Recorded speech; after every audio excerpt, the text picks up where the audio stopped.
Draymond Green, one of the most polarizing athletes in today's NBA. You either love and admire him, or he irks you to no end. But his talent is undeniable. He impacts games beyond the stat sheet. Coming off a championship, he wants to be paid a max contract that he believes he's worth. But the Warriors seem hesitant to pay him. Hello and welcome to AJM in the AM. I'm Anthony Mero, episode 20. Draymond is the heart and the soul of the Warriors. And while he can be infuriating to watch sometimes with his referee complaining, his antics, the low blows, and now the new media arguments, what he means to the Warriors still cannot be quantified. His box score can sometimes be rough for a fantasy basketball owner. Charles Barkley called him triple single, so he won't get paid for stuffing a stat sheet. But his bread and butter is his basketball IQ. It's immense. And his defense. The two-man game between Green and Stephen Curry is a thing of beauty, an absolute staple of Warriors basketball for the last decade. His defense is amongst the best in the league and has been during this Warriors championship spree, marking himself as one of the best, if not the best, defender of this era of basketball. And that's just his on-the-court impact. But Green's value is so much deeper than that. Dre is the guy that calls team meetings. He's a coach on the sidelines, doing what Udonis Haslem does for the Heat. He helps players like Andrew Wiggins improve, acting as a trainer. Dre wears so many hats to fill up his value for the Warriors. But now there may be a rift between Green and the franchise in trying to find a number that works for both.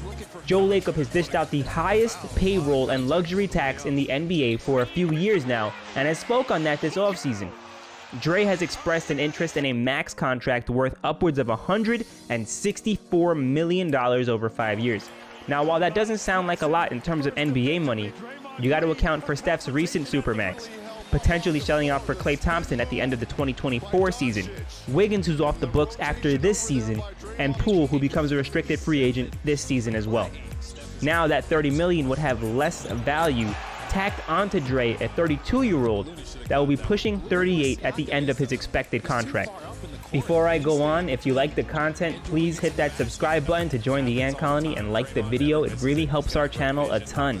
Now, I'm all for legacy pay. We saw it with Dirk Nowitzki in Dallas, but that was for one season.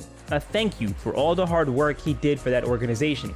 I can understand the hesitance behind wanting to shell out that kind of a big, long-term money contract for Draymond, whose play early in the finals was trashed by his own mother, who was benched in favor of younger players at moments against the Celtics.